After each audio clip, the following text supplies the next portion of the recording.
Hello there, friends. Happy Friday. It is, well, February 14th, 2025. Happy Valentine's Day. Happy Friday. Happy Drawing Day. Happy Coffee Day. Happy whatever day you're looking for it to be today. I hope it's that. For us, it's one of them get back on them horses days. We're gonna spend a couple hours today putting some art down. So, for those of you who are new to the channel, welcome, hello. I'm Uncommon, or Casey, and we're learning to draw. We're not experts or masters throwing down really awesome pieces. We're probably drawing lines and cubes and rotating boxes. The occasional anime-inspired copy reference goes down, but we're here for me. We're here so that I'm spending the time that I want to spend getting down and being good at, a thing that I've wanted to do for decades now. We're just going ahead and moving the display up just a bit. Let's get everything nice and situated. Gotta put on that glove. Take that pen and move over to the art section right here. So, just a couple of daily exercises we're trying to make sure we do. And we've been pretty good at, say, the first one. The second one, actually. Pen control exercises. But the rest of them, we've been hit or miss on whether we're doing these daily. There's especially more to this that I have to do off screen due to nude figure drawing, not necessarily the best thing to draw, although I guess we've been doing it on stream without reference on screen. So maybe some more of that. Alright, so observation, 5 minutes, and one object is first thing on the list. The idea there is that we take the time to observe some stuff around us and really start to work the eyeball. Make sure it's seeing what it thinks it's seeing. I've been pretty bad at that. In fact, we're probably not going to spend 5 minutes of me looking at a thing. So let's go right into the pen control exercises. We did have a moment yesterday where I recalibrated the screen. And it's not that I did not calibrate the screen before. It's that I calibrated with the pen directly on top, perpendicular to the screen, and pushed all the calibration dots that way. This time, yesterday, I sat down and did the calibration, but I did it at a comfortable writing angle. Because what I was getting tired of is this angle here producing a dot that's not where I expect it to be. As you tilt the pen, that dot moves around, and it was probably because I did the straight on. So I did a comfortable writing position. We'll see where we go. We'll see if it's, extreme left of the page is one place. That feels good. I say now the extreme left. Corners. It feels about where I would expect it, which is under the nub when I push the dot down. Now, if I held it the other way, it would be outside the nub just a bit. I don't hold pencils or pens that way. So, no, the calibration, surprise, calibrated the pen. That's where we're at. That's what we're talking about. All right, so let's start with that knowledge by connecting the dots. Having some coffee and connecting the dots. Okay.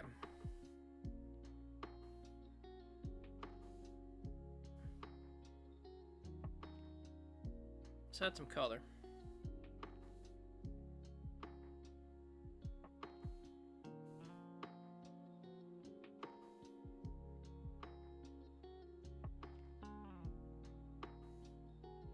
Now, we have been doing this thing off and on where we mix and match some of the other lessons and techniques from other courses. The example here would be, rotate the screen, ghost the line, get a good feel for it, and then put it down in one swift, confident stroke. That doesn't look bad, honestly. I think these lessons felt bad, or this didn't connect before, because of the slight miscalibration. And I'm curious today, as we start to put down these lines in, or with this confident stroke, are we going to feel better about them? Because I felt really good about them on paper. Did not feel good about them on digital. And I'm wondering if I just spent the last week and a half, 2 weeks, screwing around without a good calibration. And do we suddenly have pen control?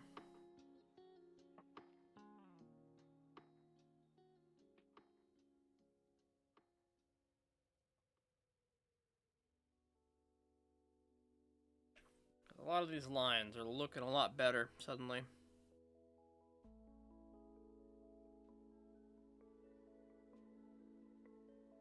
I was gonna say, my sentence was gonna deviate. This whole thought was that I've been following techniques from multiple courses, and maybe I should focus on the one at a time. So close to being done with lesson 1 of Drawbox, that's probably not the case.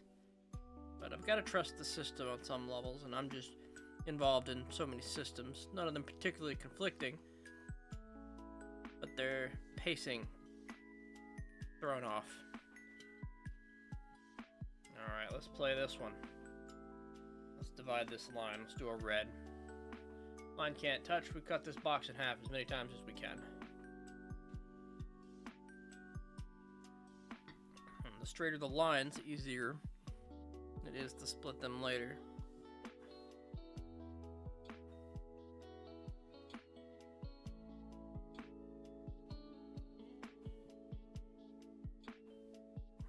The thinner the lines, the easier it is as well.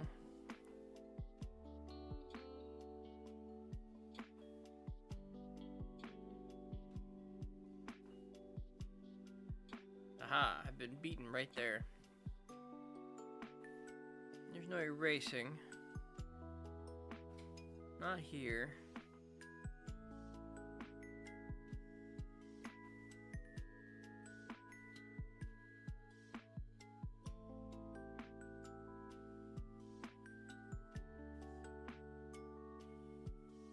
Even going faster, I'm feeling better. So much better now that things are calibrated. Like, imagine that.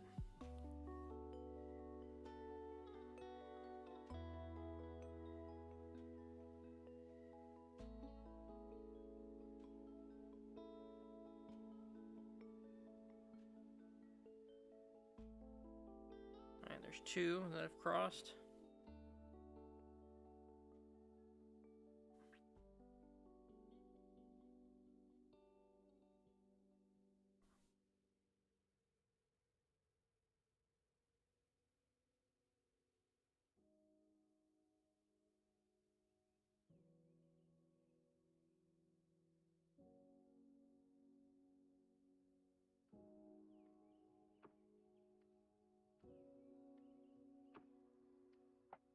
Oh, the other thing I did. We're going higher. Now I'm better postured. And also at the bottom of the box. There's that moment where we go back and lower the camera at ourselves, isn't it? Let's try it.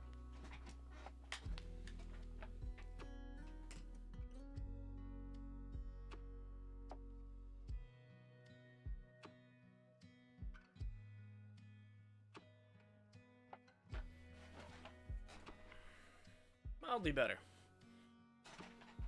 What will we now see in my background? What's that? Power strip. You now see the power strip that's hiding back there. But you can't see the power strip that's down there, or the one that's over there. Power strips. Secret power strips.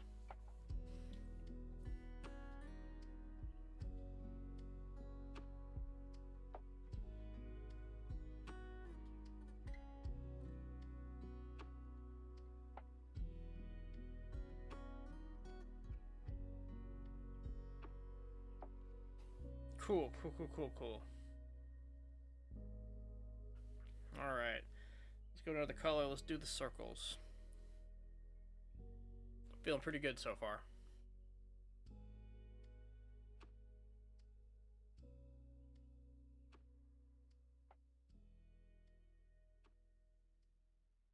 Going a little slower. Working, warming up.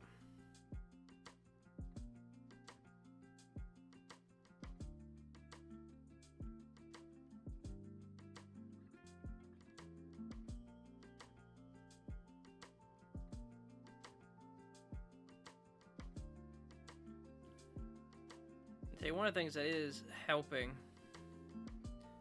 just a little bit is in one of my courses there's a timeline, and I'm tracking the terms, the weeks by week of what I should be doing, and realizing I'm several weeks in now, and I haven't kept up with this daily exercise very well. Or even some of the assignments. I haven't even done all of the assignments, and I need to be doing those. So I went back in yesterday and I completed some of the original homework assignments that I had kind of skipped around on. The idea behind skipping the assignments was I didn't really want to learn the Photoshop stuff that he was teaching. But I think now, after seeing some of his later work, it has more relevance. So we managed to play with correction layers, hues, and color levels and tonal curves. Play with is the best way to put it, not solve.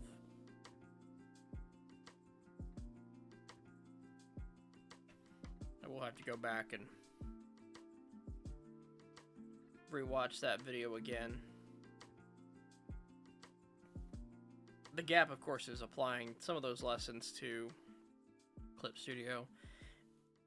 And I think Clip Studio, at least for the tonal curves and the color levels, seems to have, well, different hotkeys, but a different process. I need to start to understand that. So they create actual layers, it seems like, correction layers, that can then be modified.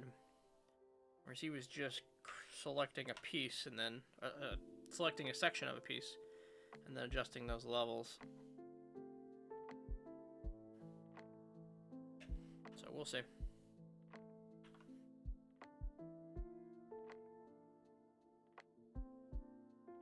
Alright, let's just go ahead and go to the brush.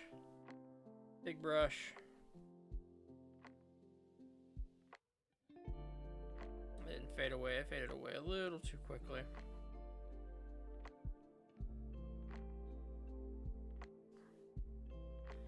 Let's go to the round mixing brush. We get that smooth curve.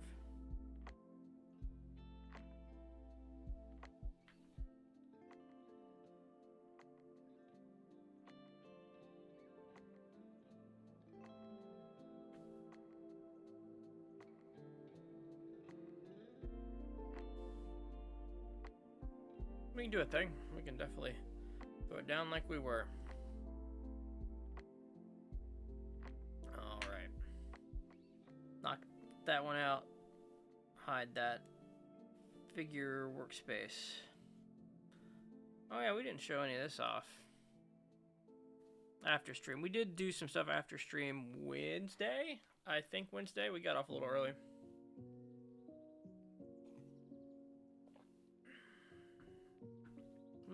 Never been a landscape guy, but I wanted to throw down some colors and paint and just kind of paint with the idea of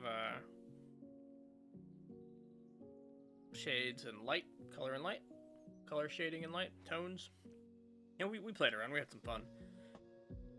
Learned about the blending tool just a bit. There were a couple iterations of this posted on the Discord where we did it without the blending tool, and then I went back after finding the blending tool. couple sources of light, but I don't think I have them interacting at all. Just the moon and the fire. Anyway, enough of that one. We are gonna do poses, gesture, figure art. Let's pull up a reference. Let's pick it.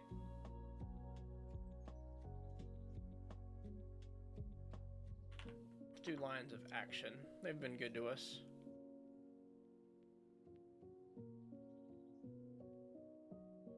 We'll give ourselves 30 seconds. We'll do 10-ish.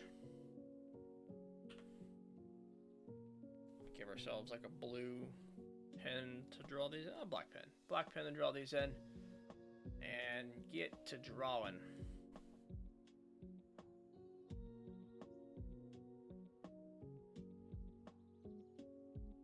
Draw the head. It's facing down. Line of action is this kind of curve here. Line of action. Set of legs. Shoulder. And we move on. Same model. Looking that way.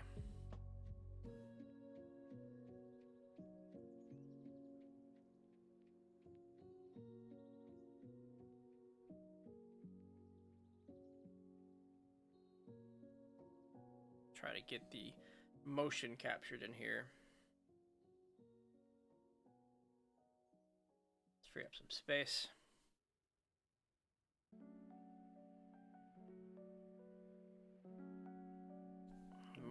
Motion.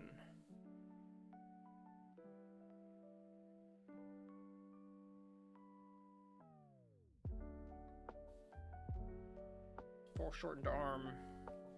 He's holding a stick of some kind. There's definitely a tilt here to the shoulder and a looking down. Next. They're lying down pose. I really gotta make sure I give myself enough room.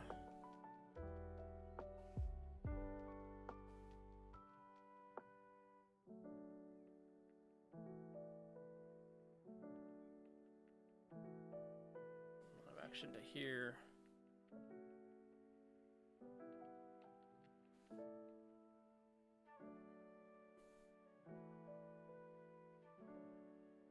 Okay, moving up. If I reset the... Okay. Lost some time there.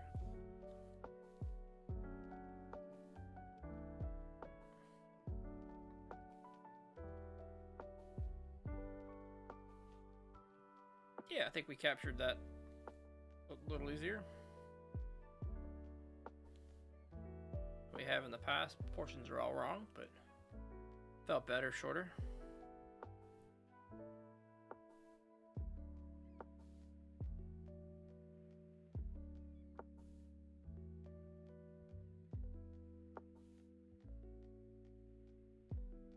Now this, he's holding a sword.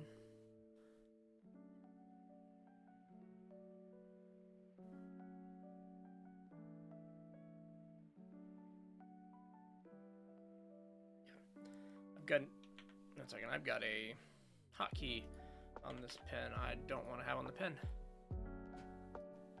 Actually deleted all the hotkeys at some point. That was intentional. But I reinstalled the driver.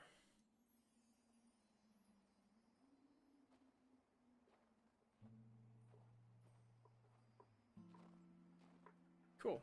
Alright, next model.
I'm getting somewhere with that last couple.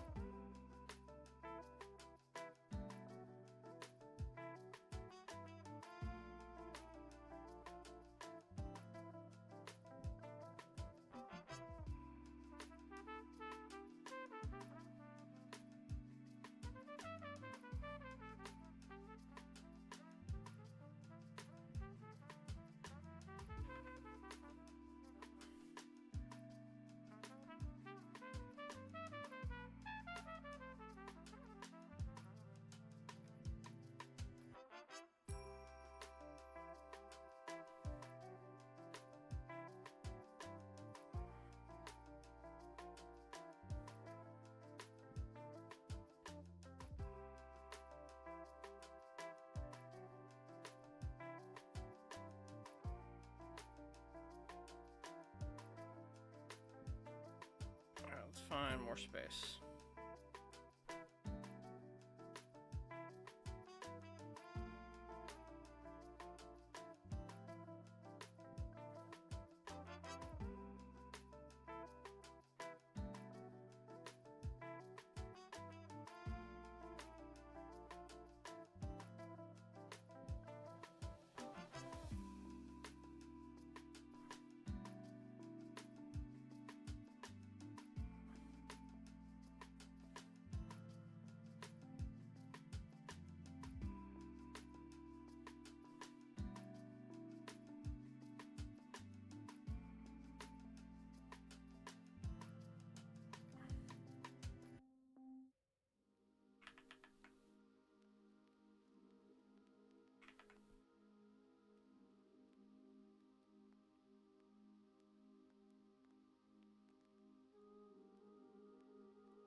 It's just a chain being pulled.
Something like that. Trying to add little bits of stylization.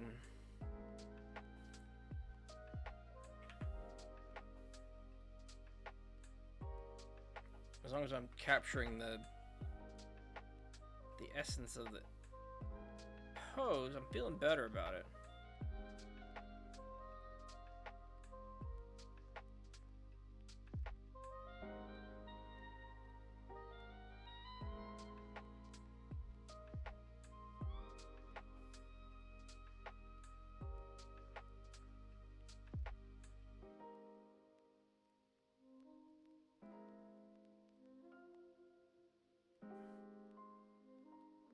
Harder when they're awkward poses as such.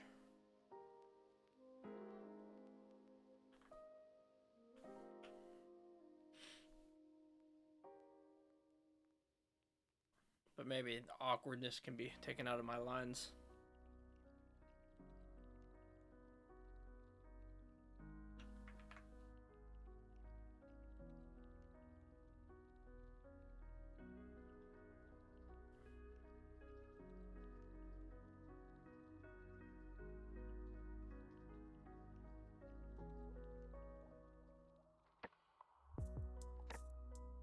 out of the postures, though.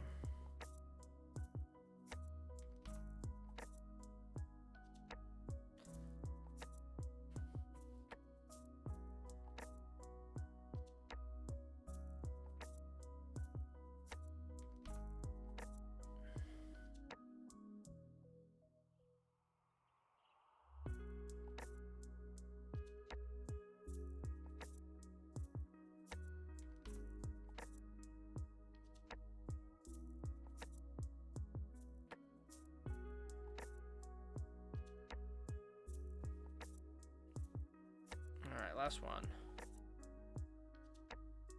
In fact, we'll pause on it.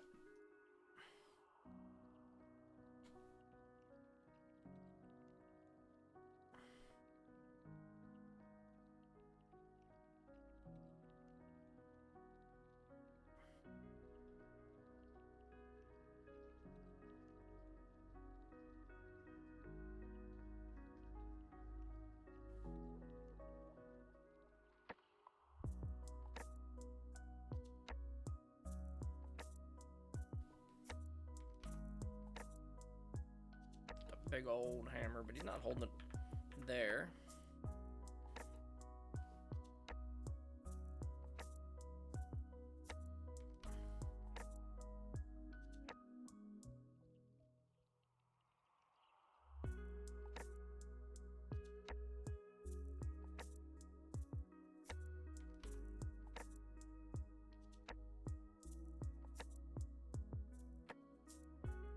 We've been drawing boxes. We can draw the sledge.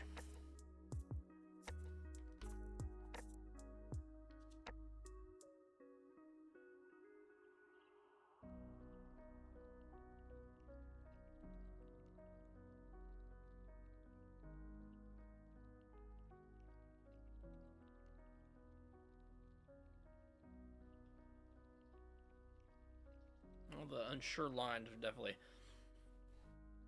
adding to the blurriness of it, but cool. Moving away from that. Hey, Mr. Purple, welcome.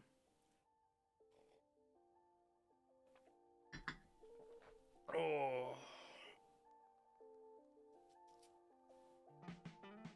Stretch.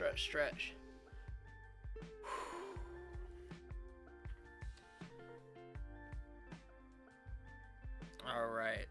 I think we're gonna fill pages with cylinders now as the next piece of our exercise. I'm doing pretty good. I can't complain. I got the coffee starting to run through me. Working through some exercises. Having fun with that. It's Friday. Also, who can complain too hard? How about you? Alright, let's see. Let's start with the lines this time.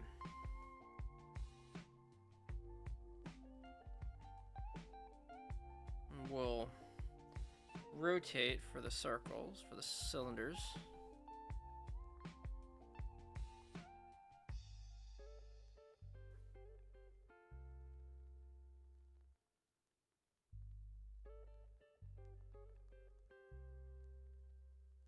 Get some erasure.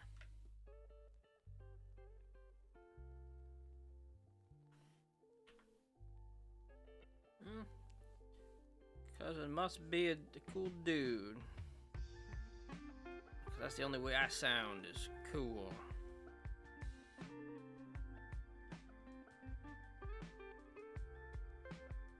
Now, I think we're gonna make this the bottom. We're gonna try to clean up the one side of this cylinder.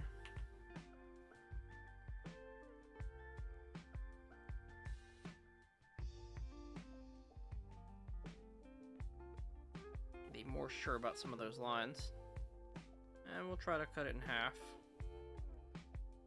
We'll try to give it the proper curve. Feels pretty good, honestly. The thick lines, we're doing thicker, more confident lines right now. I want to say because of the calibration.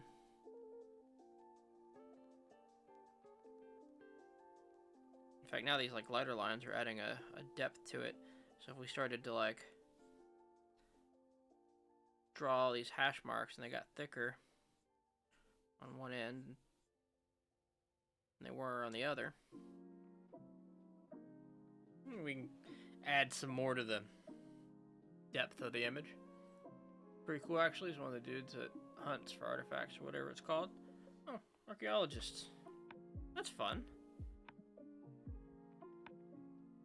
Don't meet too many of those, or I don't.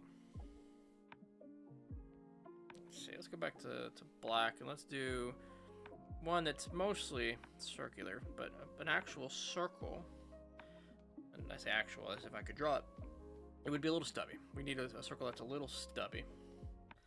That's a little stubby. So we'd be looking mostly at the top of it. From, let's just say, close up, far away. Try to make it, try to foreshorten the heck out of it.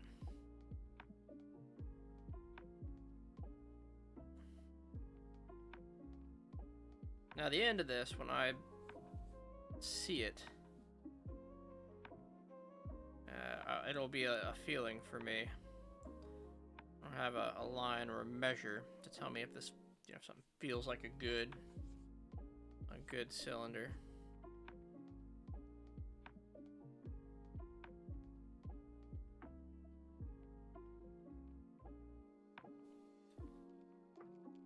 See, what I'm immediately seeing is it's not a cylinder who's like this line here, this curve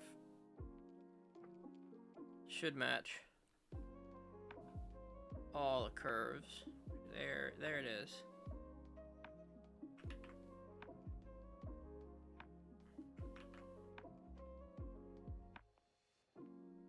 That feels immediately better. That's one of the harder parts I'm having to do with this cylinder work.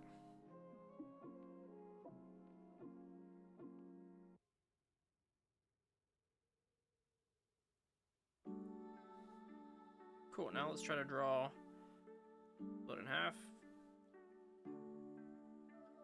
Not bad.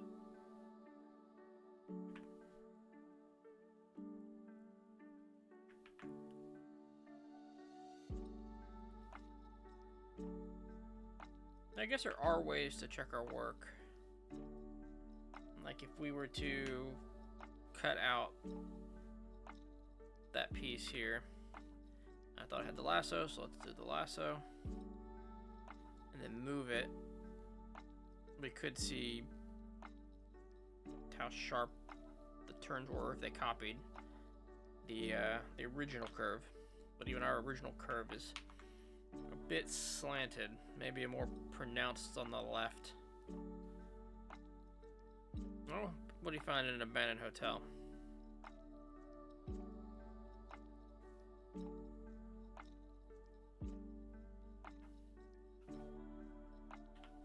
Let's see. Do those lines again. We gotta make sure they're slanting too at the right degree, if you will.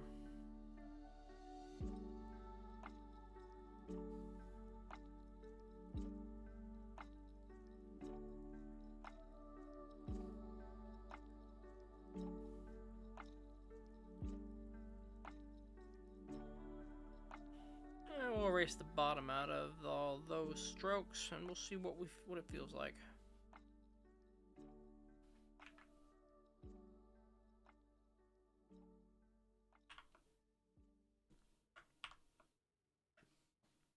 Feels cylindrical. Feels cylindrical. Like we're getting there. I said we'd fill a page, so let's fill a page. Let's do some small ones.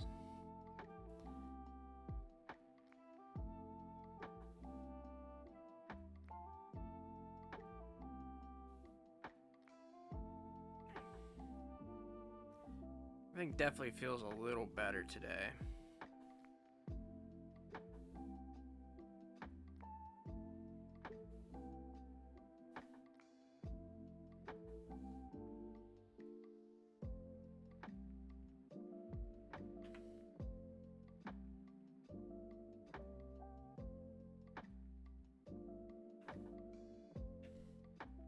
Even if not all the lines feel straight.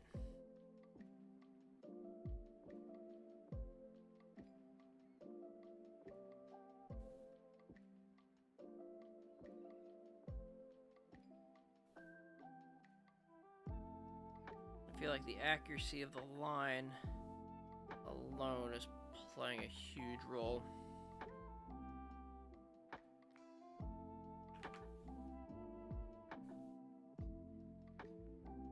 Taking that line just a bit. We want to emphasize the curve on the bottom.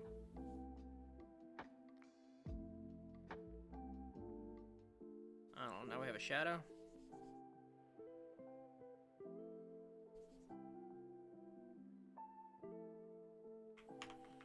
Art. Arcade machine from Pac-Man in 1986. That's a good find. Well, that's a good one.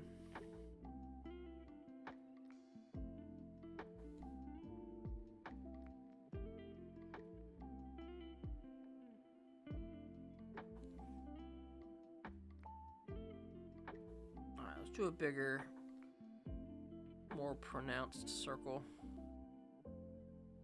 Let's bring those lines in a little better for our convergence.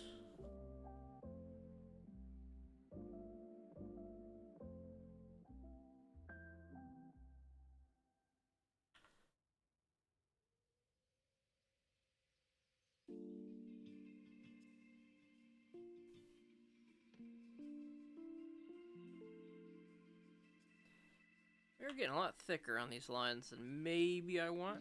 I guess we can go down to... Wait, was I on... Excuse me, was I on 30? Or was that just on the eraser?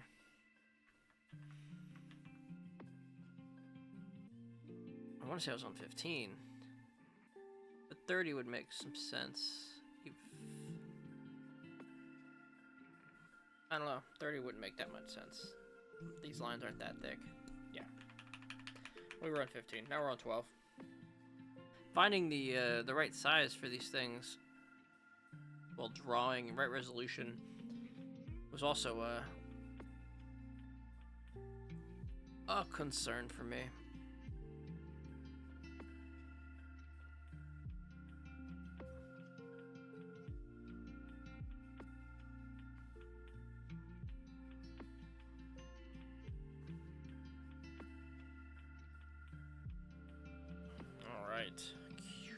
Cylinder, cylinder, cylinder. We have so much space for cylinders.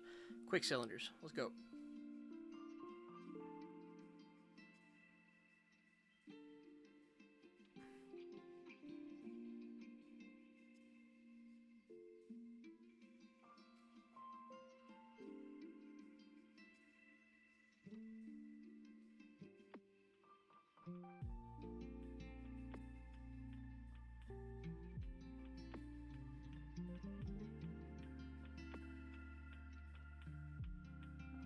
Thick lines for some reason. Cylinders. Thin lines, thin lines. Go down to 10.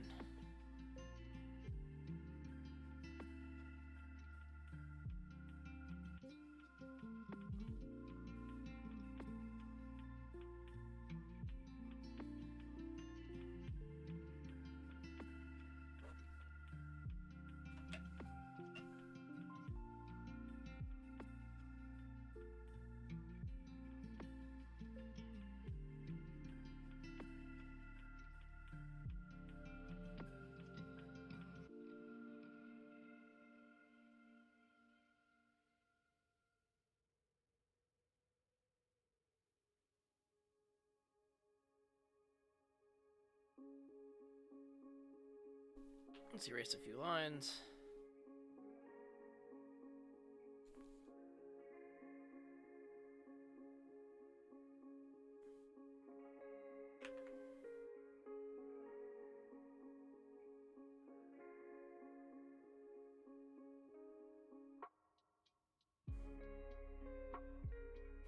Cool. Cylinders.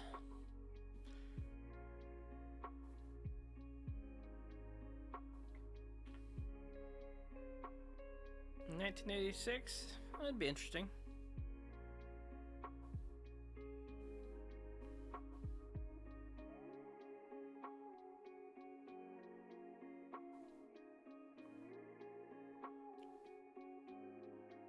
Let's see, we'll start with this circle here. We're definitely at that kind of a circle. We're more facing it, right? We have more vision of it. We've got to be really circular with the back end.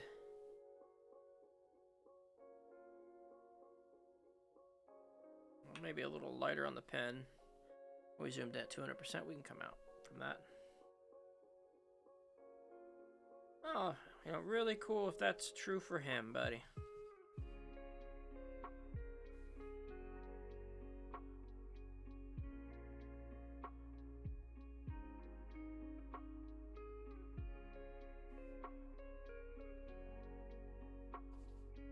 Didn't know we were making 3D Pac-Mans in '86.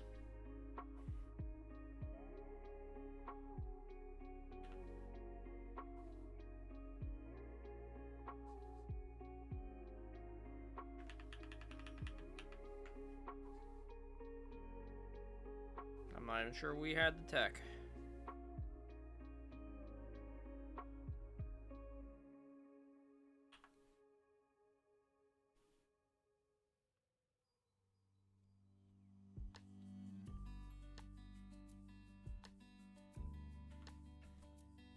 Alright, let's see. How about, we need directions. I keep trying to do random directions we haven't done yet. We'll do a really shallow foreshortening.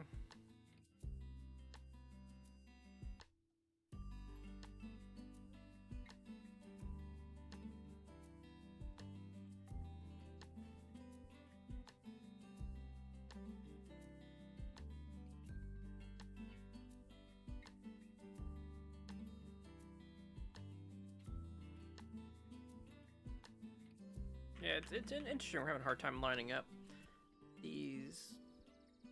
Well, it's drawing a good cylinder. Like we can see, we're not quite on the edge of it each time we draw it.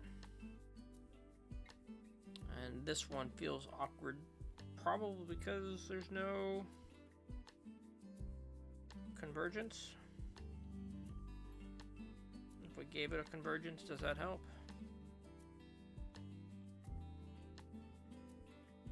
None of our lines in a bad place.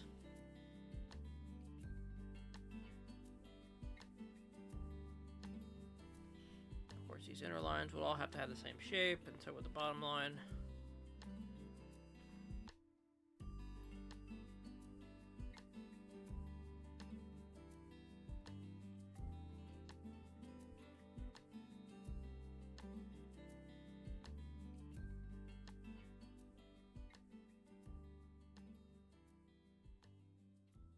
Alright, we'll move on from that one. See if we can do it again. But better.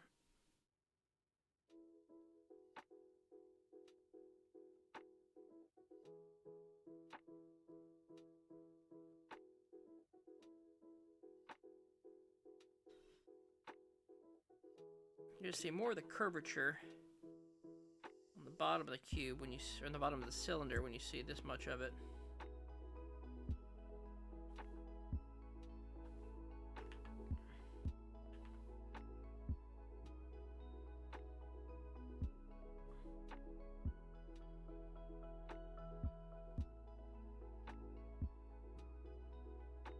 Take a step back. Hard to say. Oh, hey, look. We can do this thing we ain't done in a minute.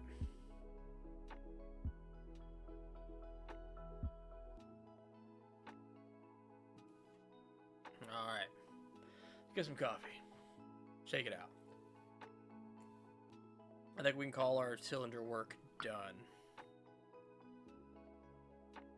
Hey, Gabriel. How you doing?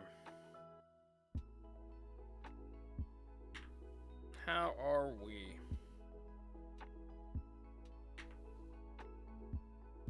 Happy Friday. Happy Valentine's Day. All that fun stuff.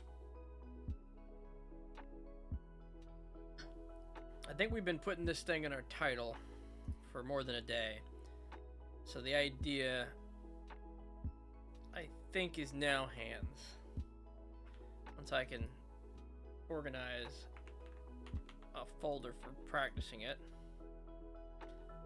We're gonna do some hands.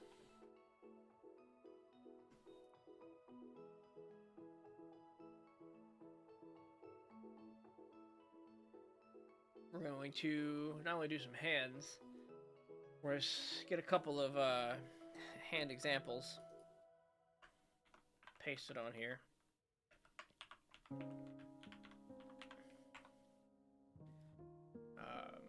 And then go from there. Oh, is there a setting for one hand at a time?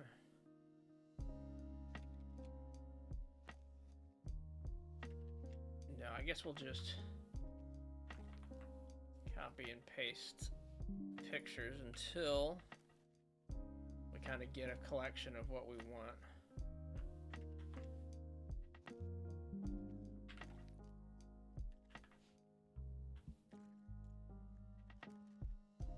Probably smaller than that. That's pretty big. We'll be fine. Let's put it down here. Let's see.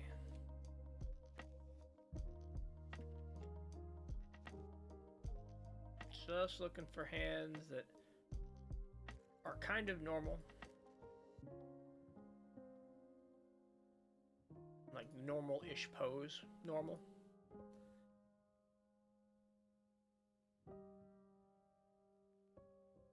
And only one of them.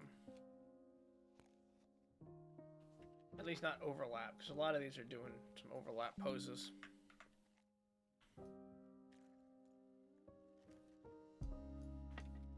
And if I'm not happy with, if it's taking too long, I'll just go ahead and find a second source. Pretty good. What about you? Oh, I'm doing great. We are doing good today. I got some good sleep, or got some coffee running through our system.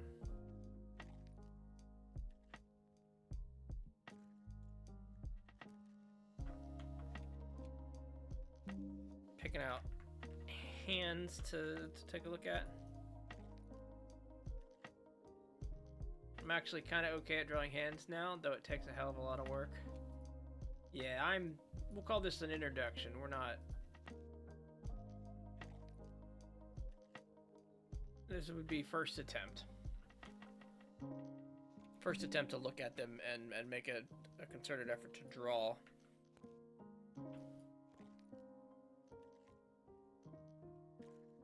I'm gonna go to another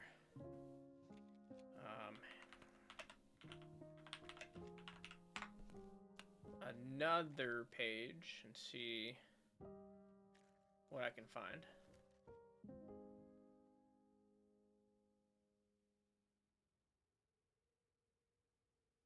Try quick poses. Hands. Let's start.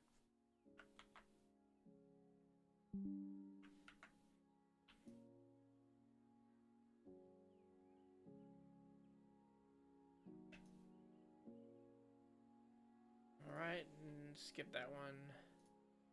Skipping. Yeah, that feels fine.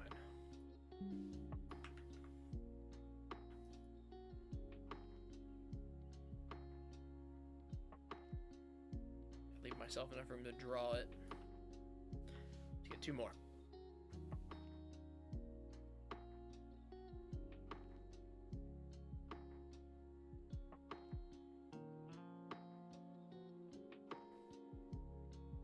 Looks similar to the last pose, but at a different angle.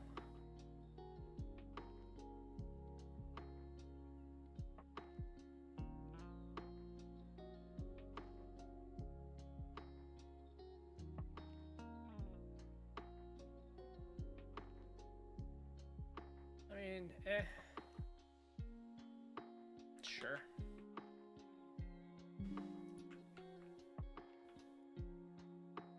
A lot of these suddenly from the same person.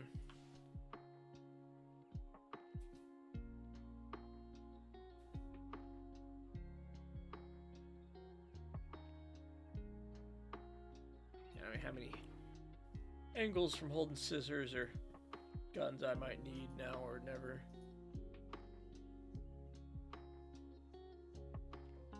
Alright, they're all from the same person. Let's move on past that one.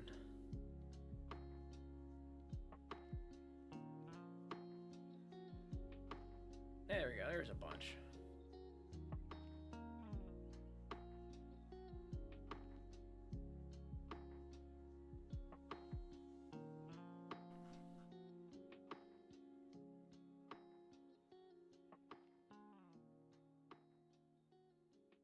There's a couple fists, and I look at them and I think, these people don't know how to make a fist.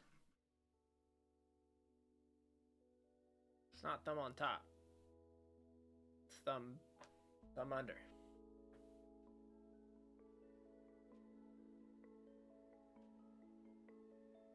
But, you know, I guess, thanks for letting me look at free photos. Don't let me get too picky. One more.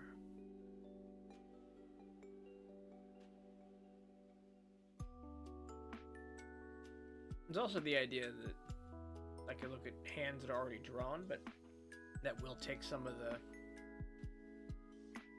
construction out of it. Some of the answers will be given to me. Well, let's take one such hand. How about that?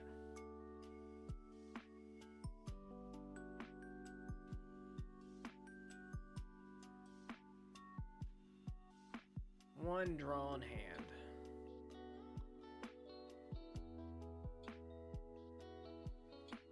I'm not picking and choosing, but these are a thing I want to be able to throw down as easily as some of these people seem to be.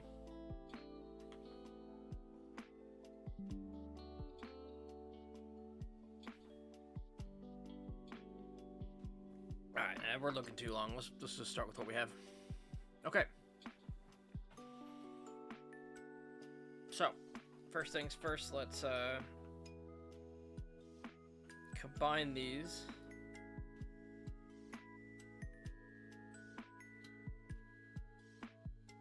And then we're going to add a folder on top of it called the practice hands layer.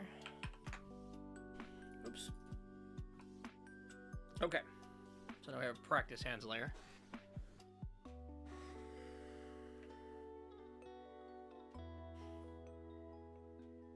Just immediately give ourselves some blue and break down this hand. So in the shapes, what I'm seeing is our cylinder here. We've got maybe it's the fingers we start looking at.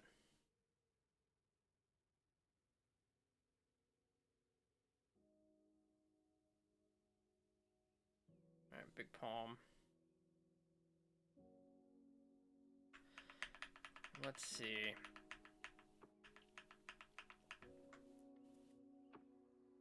That's probably part of the answer, right? Is to be able to visualize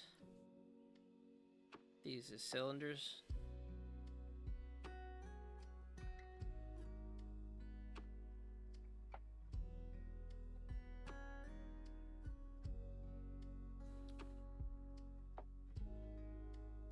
Seeing a little bit of a visual curve there. We see on the top of the hand, but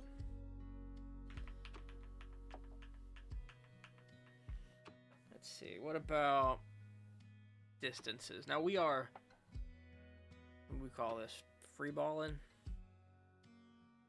We did not start with a how to draw hands class, which would give us a reference, but we are just exploring right now for a little bit.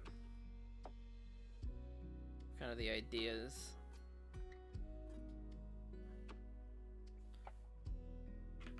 So if I wanted to draw that hand and I wanted to simplify it, how would I do it?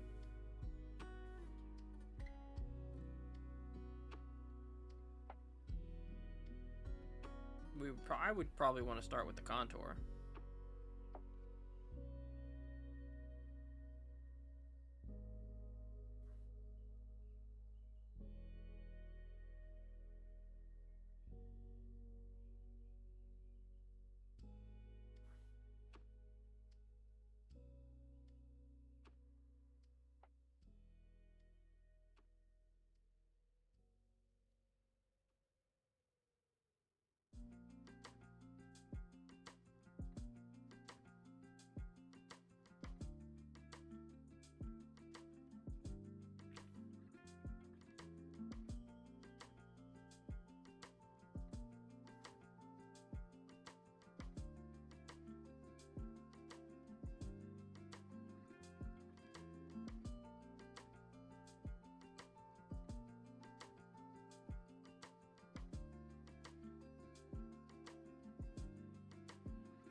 I don't hate it.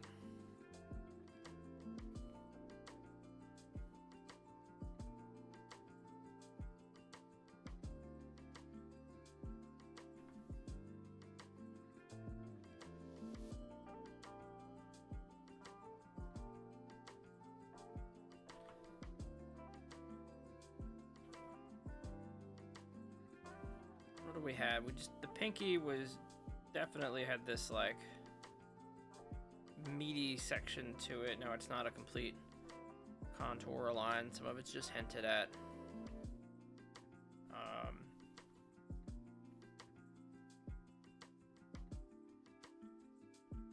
We add some details.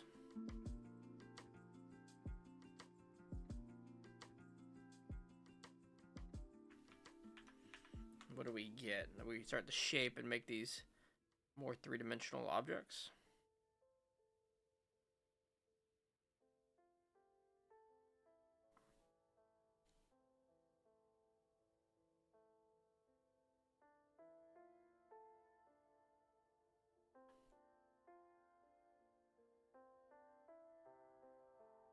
Maybe some thickness to the lines that are in the front. Probably some thickness where the shadow is.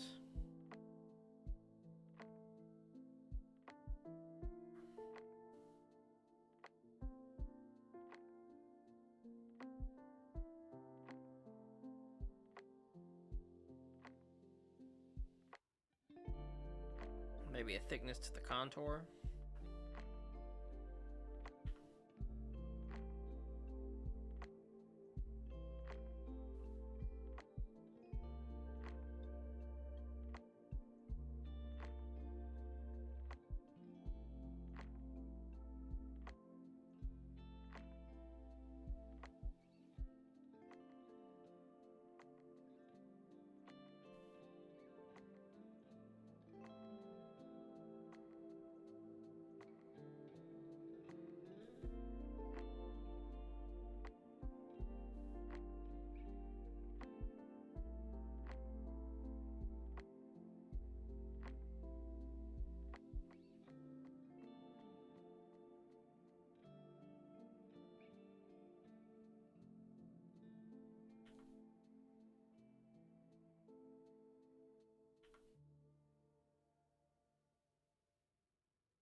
Inside lines we're definitely trying to keep thinner, but I think the bottom of the hand, the contours that outline the shape, we can thicken.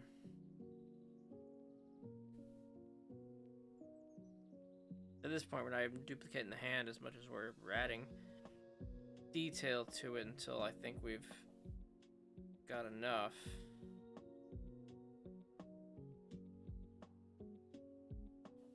What's wonky here? Maybe go to red and look at it. So maybe a little too much pronunciation over here. Thickness and angle of this. I was following some level of guidelines, like where the line started and where it finished, but we were kind of eyeballing sizes. We could focus on the negative space more. Right here, that's different than what we have over there. And that's the kind of extension, the stretching out of that portion. The fingers are more extended.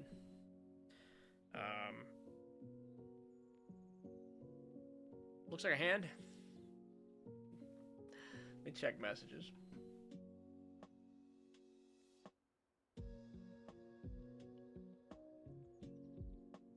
We have a couple. Cool. Oh, we have a coffee to fill. Let's do that. We'll be back. We'll keep doing some. We'll go through all these hands.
Whew.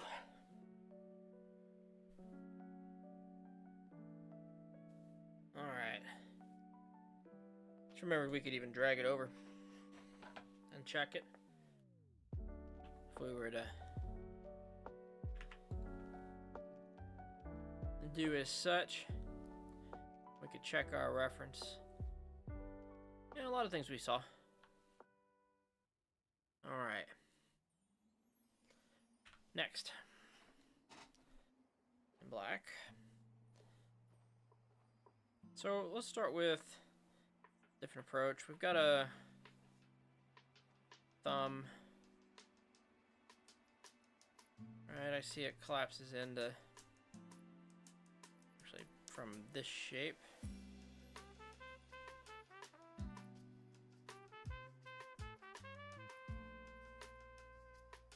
Collapses into a hand with a couple of folds.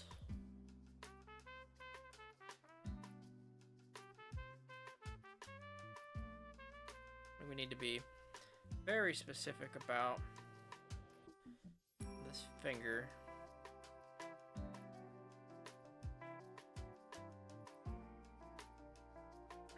The other fingers can't blend into the sketch marks of it.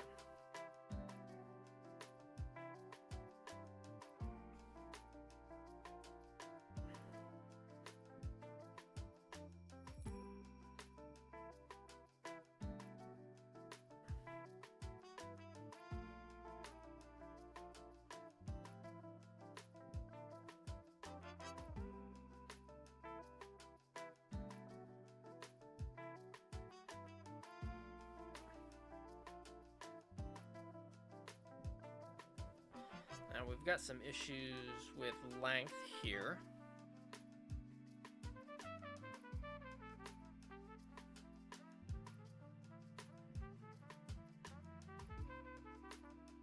So like this line here, then up,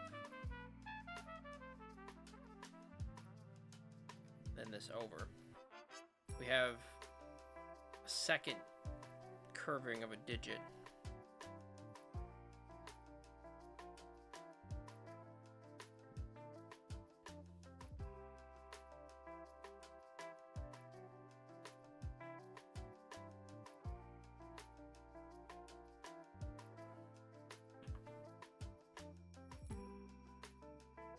I think we need to go back and do a pin on it. First off, let's go ahead and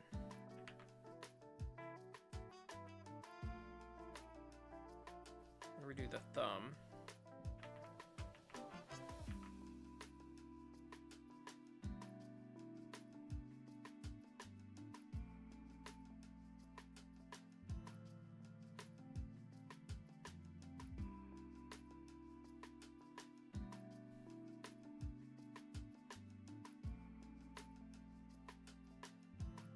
Come over here with the general shape.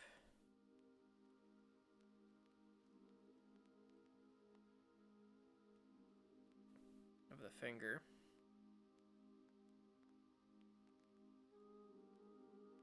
Second finger.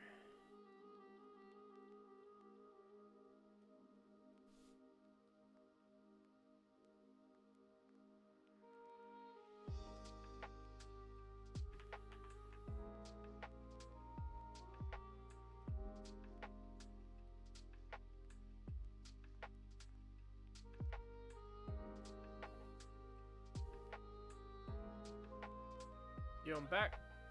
Playing with the cat. How are the hands? Hey, they're going. We're on number 2. Just kind of cleaning it up and throwing some thicker lines on it so I can see where I think, what I think is the right hand. And then we get the check just now. Okay. So as far as placement, there's some, let's just say if we base it on the thumb, you know, we've got some issues again with maybe checking the negative space. The vertical alignment where everything should be is fine. The hand's a little fatter than it needs to be. Like we could shrink it, you know, here. Also move it over just a bit for this negative space here. We could shrink up, and that would align the fingers. Like we were talking about, you know, if we copied. Now looking outside the copy, it is also angle of the pose. We've got issues right here. So these fingers are, well, cylindrical in that way. Because these are hiding, so I'm assuming similar.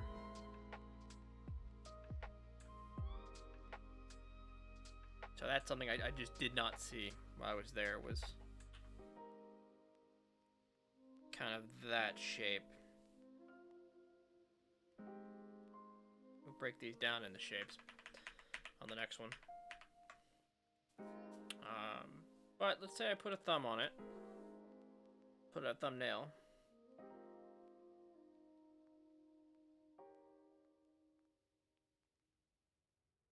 The thumb looks the most awkward, right? But let's say I put a thumb on it. Is it a hand? No, not quite. I feel like it's flat and giving it 3 dimensions to spend its time in might be some of the feeling. Anyway, let's zoom out. Actually, let's zoom out and look at it. Alright, we're going to start adding a layer for corrections. So one of these is going to be for drawing. And one of these is going to be for, we'll call it grading. So we can draw over it, and then hide it and look at the whole hand without the lines. Thumb is too long compared to the hand, and it's not large enough, probably. Yeah, that makes sense. It is about the same width as them. And we probably didn't represent any kind of knuckle here either.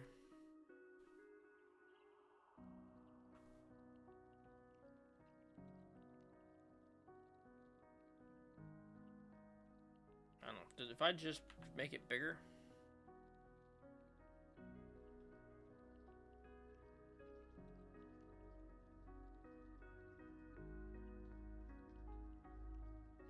It feels away.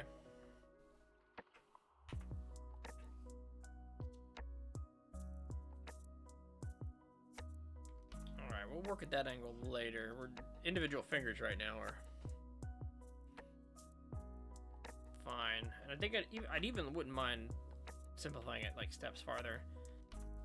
Just being able to throw down, and we'll do a quick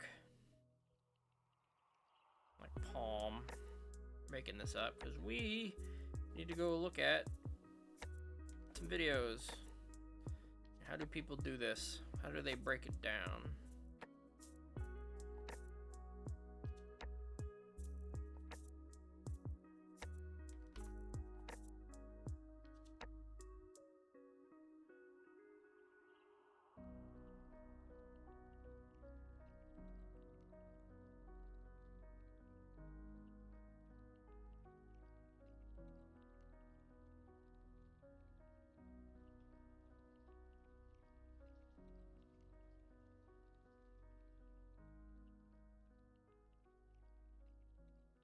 Knuckle, there's a knuckle line to there.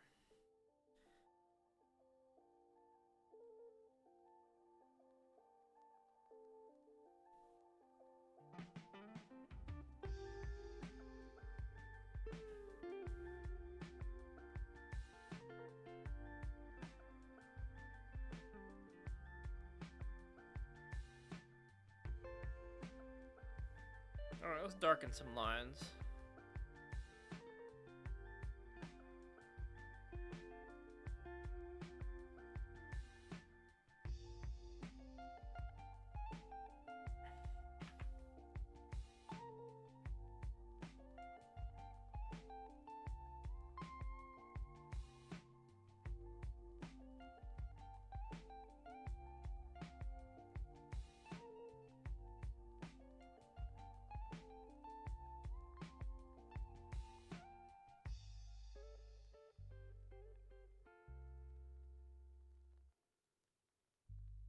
Now I want a sketch layer now that I've done all this.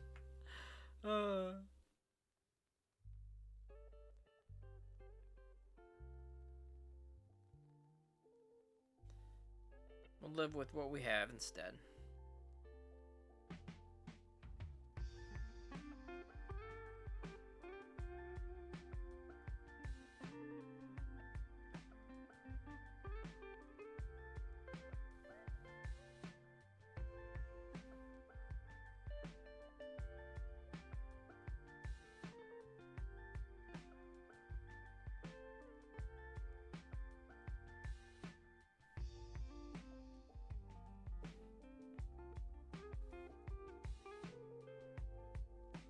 I'm seeing the thickness problem here.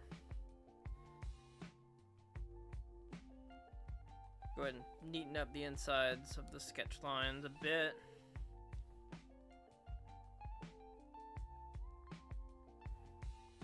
I don't think the palm is too small. Maybe. Maybe.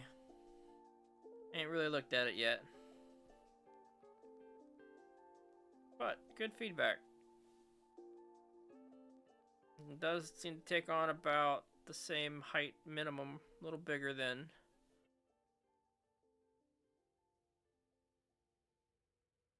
But then the thumb itself still disappears behind the finger. So I'm thinking now the finger needed to be bigger.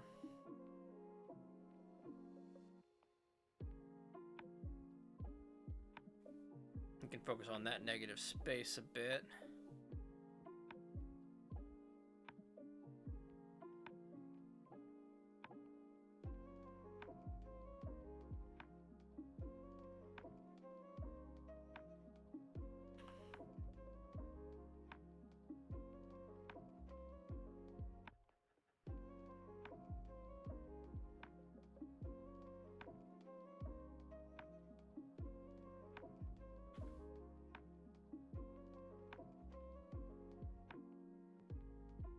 Shadows in places.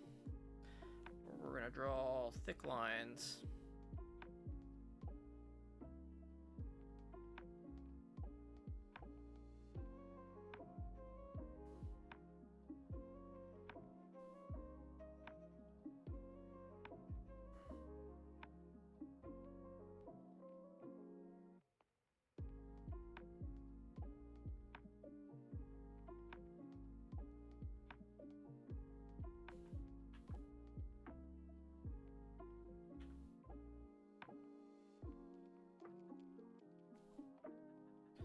Now, of course, the big victory or not victory is when I lean back and we look at it as a whole, and I say to myself, "Is that a hand?" And then I probably immediately go back to myself and say, "No, not a hand, but it's close." More importantly, I'm putting it down. I am seeing maybe this palm size instead, which then gives a bit of a larger thumb. Cleans up kind of like this.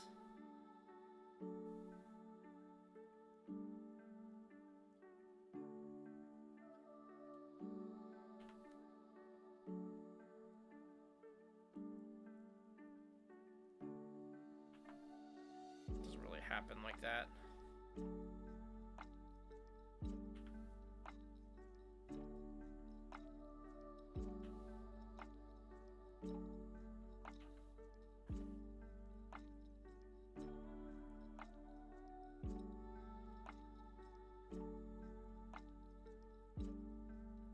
Okay, let's just lean back.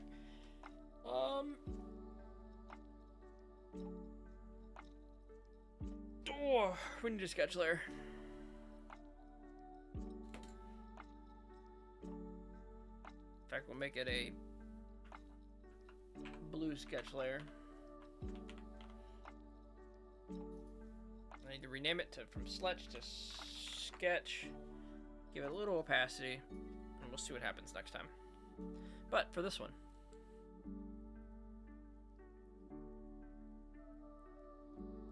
if we position it around, say, that first knuckle and the pinky, We got some lines wrong. We got some angles wrong. We weren't really checking. We were going a little fast. Question is this a hand I would draw? And I would redraw. I mean, these are probably the 3 best hands I've ever put down on the paper, so let's not get too worked up. One way or the other. Alright. Sketch layer this time. Let's think about the whole of the palm. Let's maybe think about it a little better. So,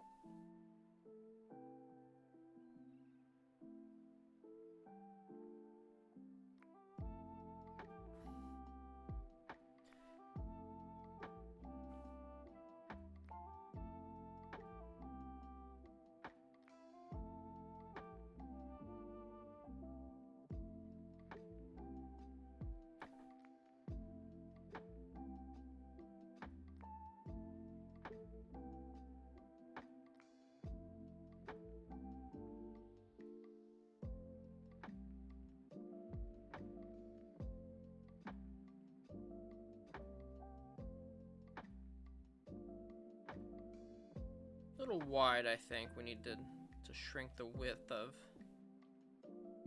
what's going on here. And also give the appropriate number of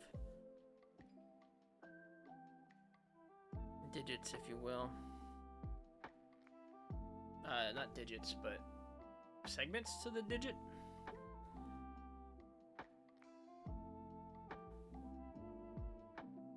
I can see, if I break it down to the segments and their sizes comparatively, I get a little bit of a lineup of the fingers.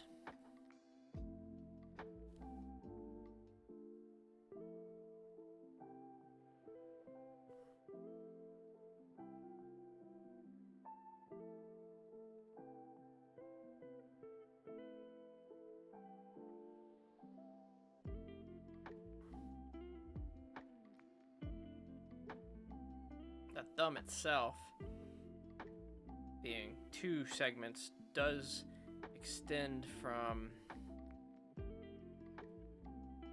like here to here.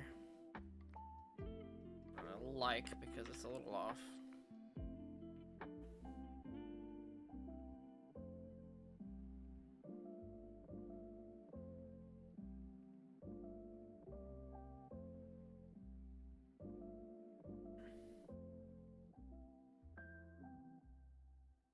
There's a knuckle, and then we've got kind of the side facing of the hand. How do I simplify and draw that?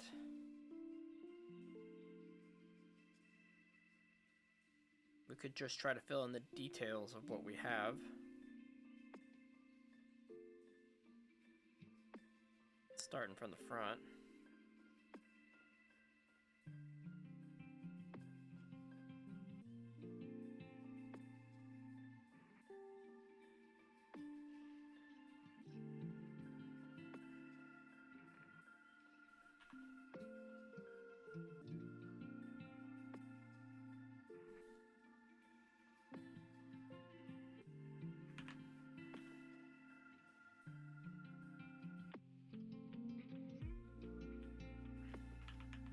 What I'm seeing now is this motion, like here. And it is mostly just, it is not a contour line, it's a shading. So let's stick away from it for now. Try not to get drawn into it.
Now, we're going to check it against the contours first.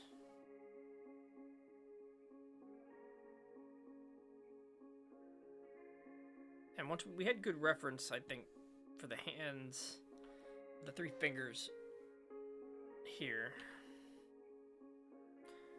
Clearly this is, you know, in more. The gap not as severe. Let's do that from here. Let's think about what we put down. You know, how would moving it around, how would we be transforming it? So in this case, pinky was in here. Maybe rotate it a bit. But before that happens... No, that's not what happened. Holding's a little wide.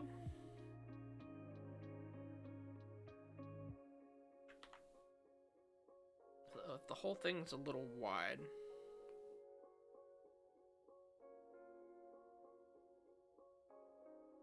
Let's try a regular scaling.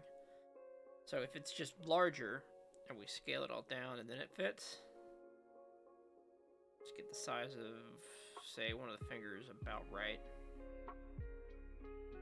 Focusing on the pointer finger, then maybe we can better see what we saw. Okay, still a little wide, a little skinny on some of the fingers, but wider as a whole of the hand, and that's the whole of the hand.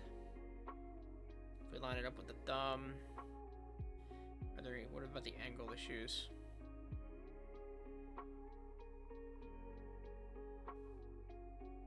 I mean, they exist.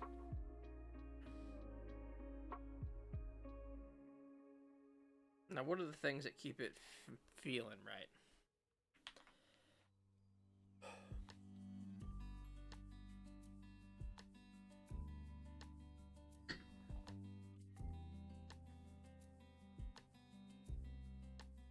Oh, wait a minute, my thumb is too long compared to the hands. It's not large enough. Other fingers, don't you think?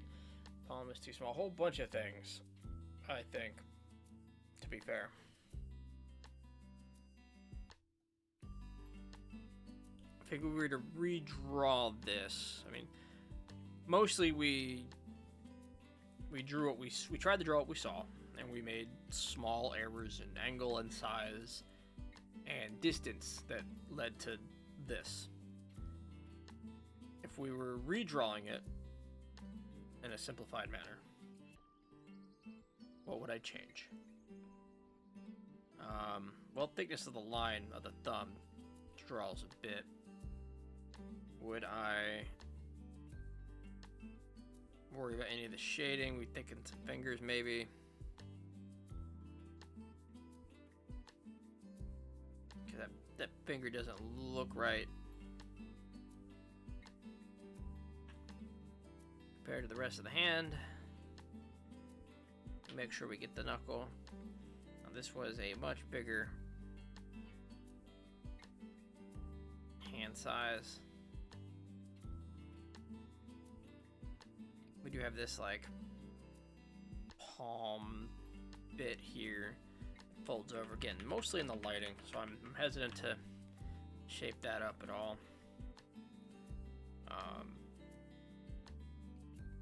What is the motion? What is the expression here?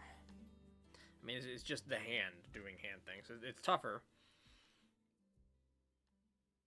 because what I think we're trying to draw here is an awkward hand being drawn by an awkward person. At least with, like, say a claw, I can envision it doing something. I can maybe, I say maybe, we'll find out.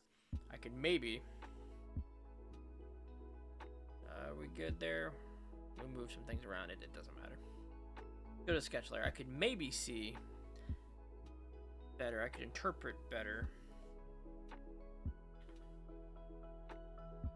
what I'm seeing, simplifying it, because it makes sense to me. Let's say, you know, that's bigger thumb.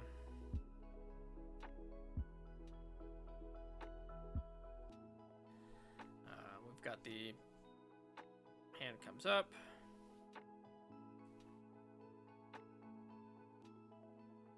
Bigger finger.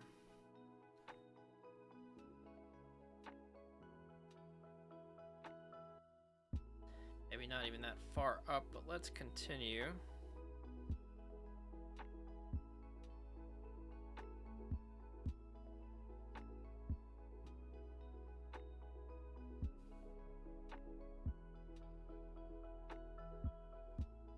We got this curve to it I'd like to keep, and this one doesn't suddenly.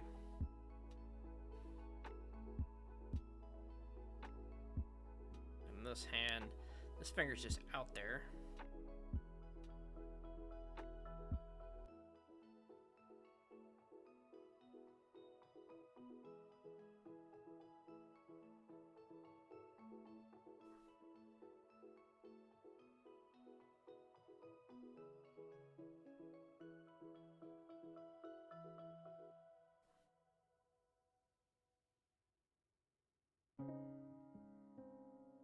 Now we can look at some of the negative space. So we've got it right here. As we outline it this way.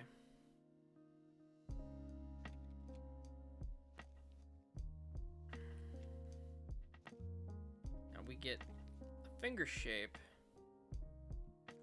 that is then put into a palm that's, you know, shadowed against this angle.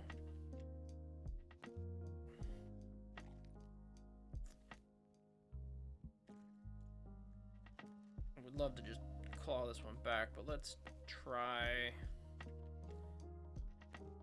understanding what I'm actually seeing first.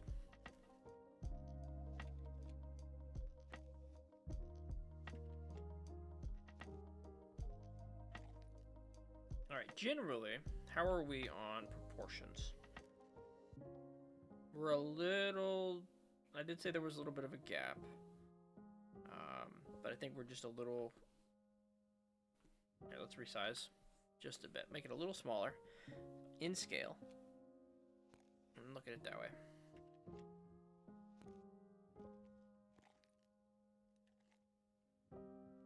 Close enough. All right, now see if I can simplify this into something more, I won't say cartoony, but a hand I can better visualize. So we go to the drawing layer.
I do think the thumb is small again, but we've isolated that portion.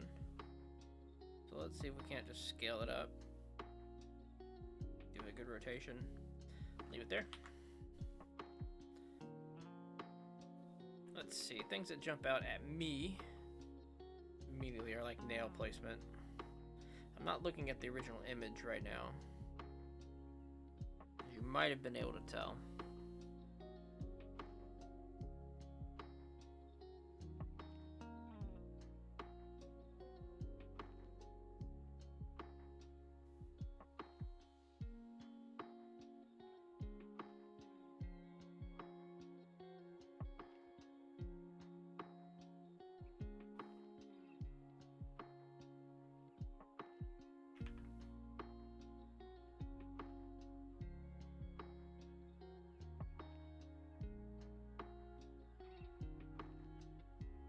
Alright, let's move over and see. So, as far as proportions, ours is it squished or scaled? Like, is there a even scaling that matches all these a little better? No, okay. So we cancel, we move it over. Move it back. Get rid of that sketch layer again. Alright. So visually, things I'm seeing are, first off, the thumb is coming at us. And that's not something we represented well. We even have this fantastic tool. This landmark for us to do it. If we were to redraw this as we'd seen it, we'd have the fingernail back farther.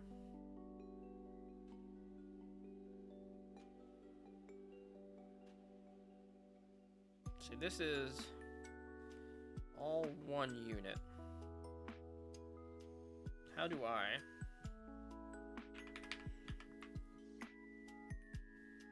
let's contour over here and see if an exact copy, traced copy, does anything for us.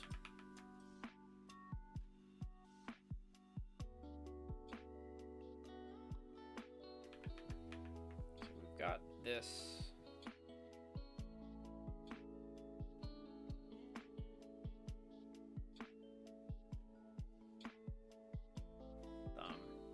And I suspect that it doesn't matter how we draw it. We have to get it right first, I guess. So here, let's put it with the rest of the hand.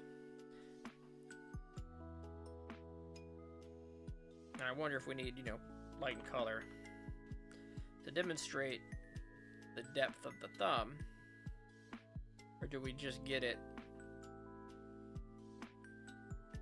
from the lines? With darkening portions of this add to or take away from what we're seeing.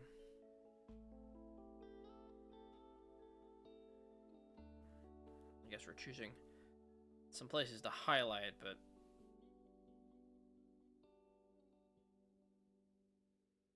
they're not uniform enough.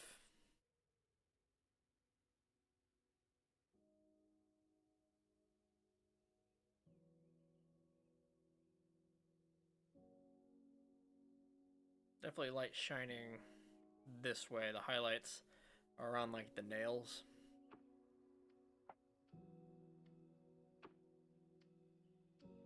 Whatever the fingers can shade, they shade.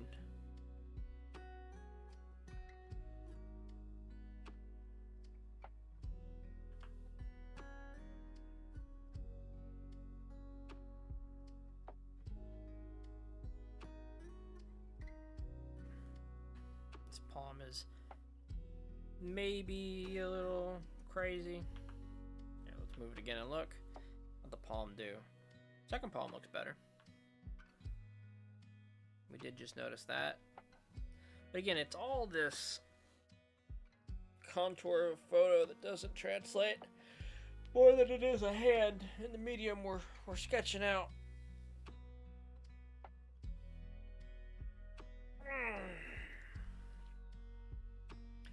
maybe if we did a values run of this, we might end up in a mildly better place where we were, you know, shading the parts of the hands, trying to really understand the light. We spent more time on it. Like maybe there'd be, you know, something to it.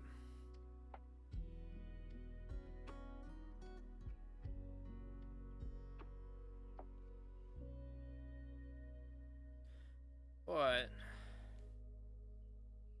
I don't think it's what we're doing now.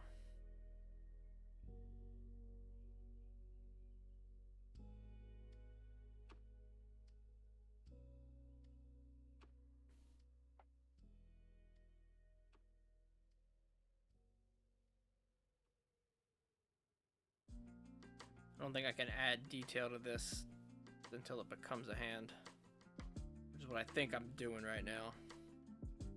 Fixing up that pinky didn't hurt. Clean up some of the line work.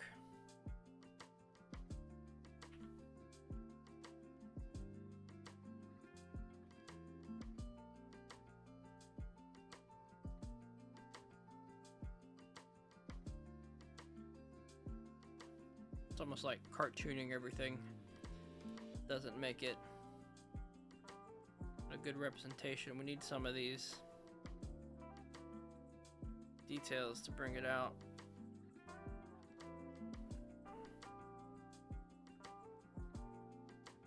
Not that we are. You can see like this line here in this shadow. If we call that a negative space, and we come over here and we compare the size of that negative space, right, we'll see something. We'll see that this is a angle that can be fixed.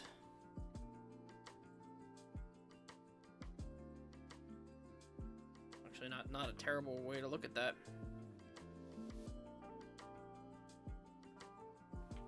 Changes the fingernail just a bit, but not terribly much.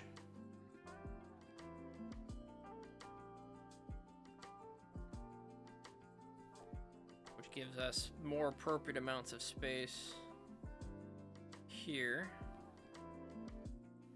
This still comes at us a little more.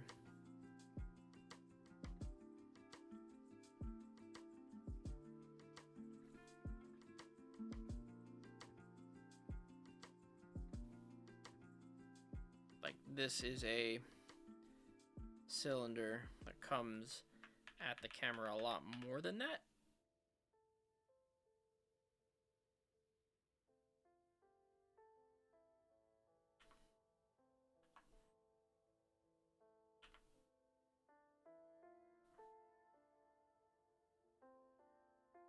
And we can maybe show that in shadow.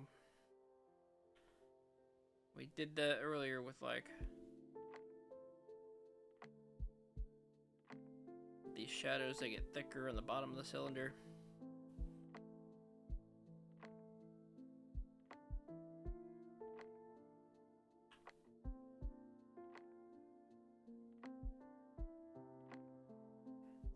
The nail itself could be, oh, wrong finger.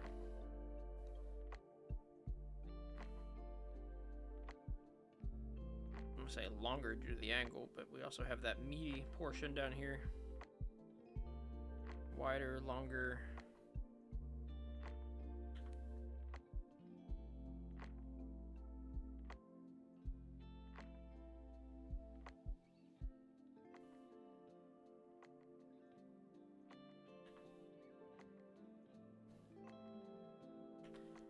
You can see some things starting to exist that exists in the photo.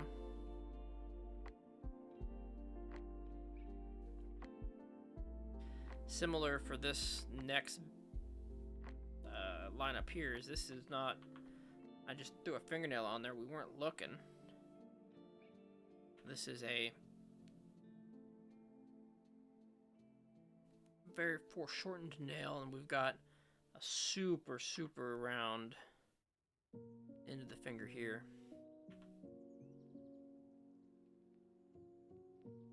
And it does curve down this way, but it does also cut in. So there. there to a knuckle. That's more there. Let's see if I can erase things to find the actually what's happening. What we have is that cylinder here connected to one back here. Holy shit.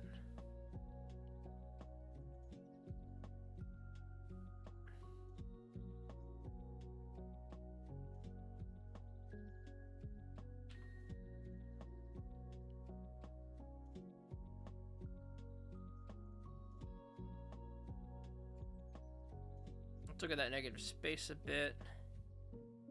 And one thing we'll notice is it comes out here to the... It comes out here to the finger.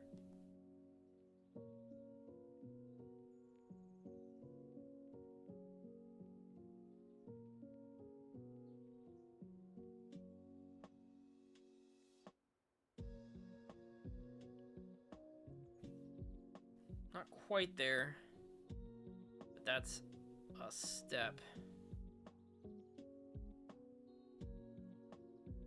in the right direction.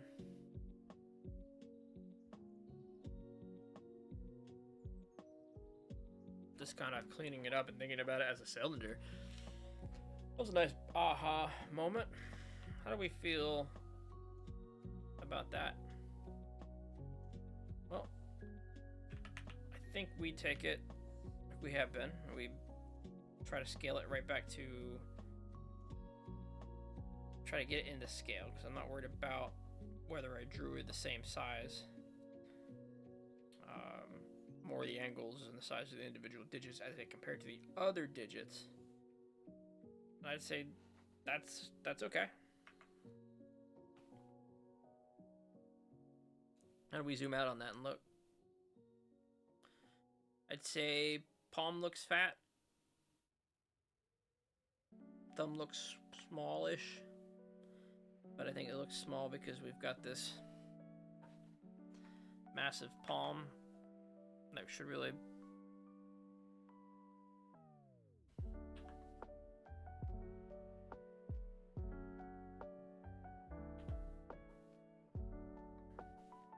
And this line doesn't need to be nearly as pronounced, but this is all from shading and detail, so we have a lot of, you know, lines in here dictating palm.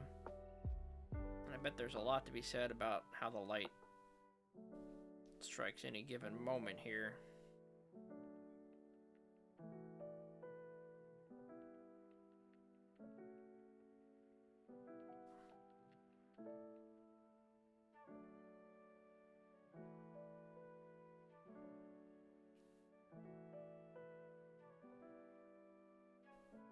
We definitely have some shapes to the contour there that make that pop. Try not to add so much detail we lose what we're trying to do, but there are definitely places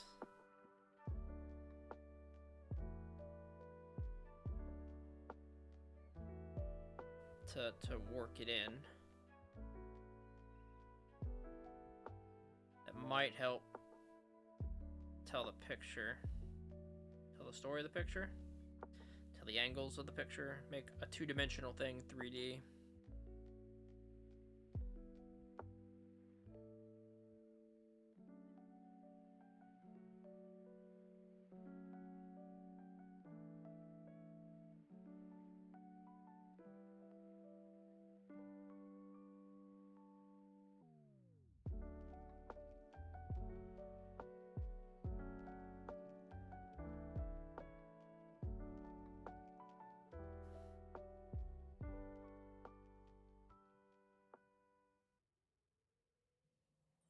Now we have a lot for this photo, for this picture. We're doing a lot of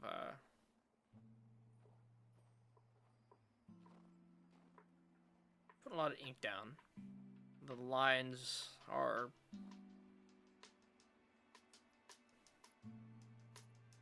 call them part of the art, telling the story, talking about the motion. They're making it interesting, but they are all kind of cheater lines. Every one of these is definitely pulling some weight. But let's outline the contour. We do that better if we go behind the layer, increase the size. The problem, of course, is there's a transparency layer. So I'm gonna need to erase still. And I don't think that makes that the best way to do it.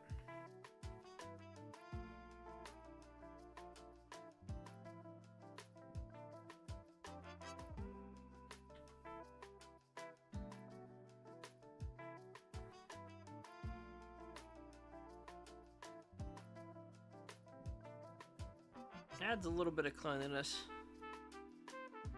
to my otherwise chaotic scrawlings.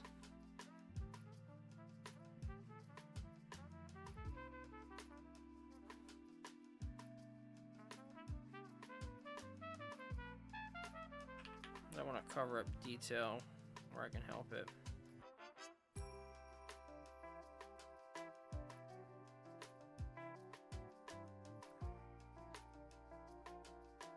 Give ourselves some of these like tapered lines.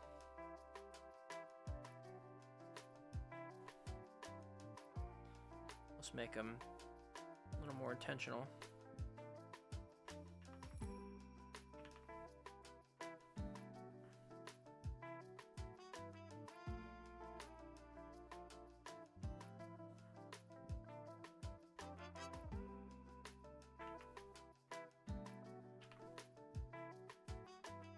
Art.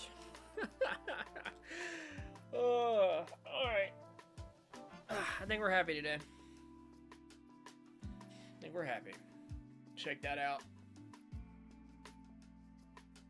Glove over here. We'll spend some more time on hands, a little bit off stream. I do want to watch some, get to there in the classes at least before I get too deep, but I didn't want to have zero time on this stuff. Maybe we'll spend some time throwing down some feet on another day. Just mix it up a bit. We've been doing a lot of cylinders, a lot of boxes. We did that painting earlier Wednesday, which was nice. We did a piece this week and a whole bunch of study.